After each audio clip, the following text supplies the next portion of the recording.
एक बड़ी और एक्सक्लूसिव खबर की तरफ हमारे संवाददाता तरुण शर्मा हमारे साथ कार्यक्रम में हो रहे हैं शामिल। आइए जानते हैं तरुण से क्या है बड़ी खबर उनके पास। तरुण, गुड मॉर्निंग, बताइए। Good morning sir. ये जो खबर है ये दो इलेक्ट्रिक व्हीकल बनाने वाली कंपनियों से रिलेटेड है। एक है हीरो इलेक्ट्रिक और दूसरी ओकिनावा। ये दोनों ही कंपनियों पर recently sir serious fraud investigation office ने सर्चेस करी है और जो सर्चेस है वो मिनिस्ट्री ऑफ हैवी इंडस्ट्रीज के रिकमेंडेशन पे की गई है। मैं आपको दर्शकों को बताना चाहूंगा कि जो FAME two ministry of heavy industries ने लॉन्च किया था उसमें इन दोनों कंपनियों माना गया था कि इन दोनों कंपनियों ने फेम टू के जो गाइडलाइंस है उसका वॉल्यूशन किया है। उसके बाद मिनिस्ट्री ऑफ हैवी इंडस्ट्रीज ने अपनी प्रिलिमिनरी जांच करने के बाद ये मामला मिनिस्ट्री ऑफ कॉर्पोरेट अफेयर्स को भेज दिया था और मिनिस्ट्री ऑफ कॉर्पोरेट अफेयर्स इस मामले को सीरियस फ्रॉड इन्वेस्टिगेशन ऑफिस को भेज दिया था फर्दर जांच के लिए। क्योंकि मिनिस्ट्री ऑफ कॉर्पोरेट अफेयर्स का ये मानना है कि ये जो जांच है ये काफी बड़े पैमाने पर होनी चाहिए। इस वजह से ये जो मामला है वो एसएफआईओ को भेजा गया है। अब एसएफआईओ इन दोनों कंपनियों की जांच कर रहा है। अब इसका ये पूरे स्पेस पे क्या फर्क पड़ेगा मैं उसके बारे में बताना चाहूंगा कि सर क्योंकि जो फेम टू में जो कंपनियां हैं उनको इलेक्ट्रिक व्हीकल बेचने पे सब्सिडी दी जाती थी और वो सब्सिडी इसलिए दी जाती थी कि जो पेट्रोल से जो गाड़ियां बिकती हैं और जो इलेक्ट्रिक व्हीकल की जो गाड़ियां बिकती है उनमें जो डिफरेंस है वो गवर्नमेंट कहीं ना कहीं पे करना चाहता था और कॉम्पिटिटिव बनाना चाहता था। लेकिन कंपनियों ने कुछ वॉल्यूशन किए इस वजह से फिर टू के वॉल्यूशन इनके पाए गए।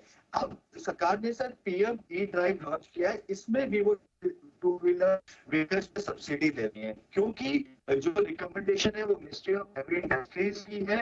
तो हो सकता है कि जो हीरो इलेक्ट्रिक है और जो ओकिनावा है ये जब गाड़ियां बेचे तो हो सकता है कि उनको सब्सिडी मिलने में दिक्कत हो क्योंकि उनके वॉल्यूशन फेम टू में ऑलरेडी पाए गए हैं और उन्हीं मिनिस्ट्री ऑफ हैवी इंडस्ट्रीज के रिकमेंडेशन पे ही एसएफआईओ ने इस पूरे मामले की जांच कर रही है।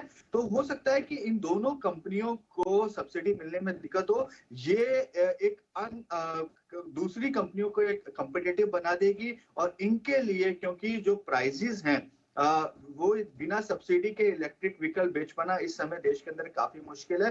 तो जो प्राइसेस है वो अनकम्पिटिटिव हो जाएंगे इन दो कंपनियों के in comparison of other companies. तो पूरा जो इलेक्ट्रिक व्हीकल स्पेस है वो अभी रडार पर है। लेकिन ये जो दो कंपनियां हैं इनकी जांच एसएफआई करती है और 2 हफ्ते पहले ही इन दोनों कंपनियों पे के ऑफिस पे एसएफआईओ के द्वारा सर्च भी की गई है।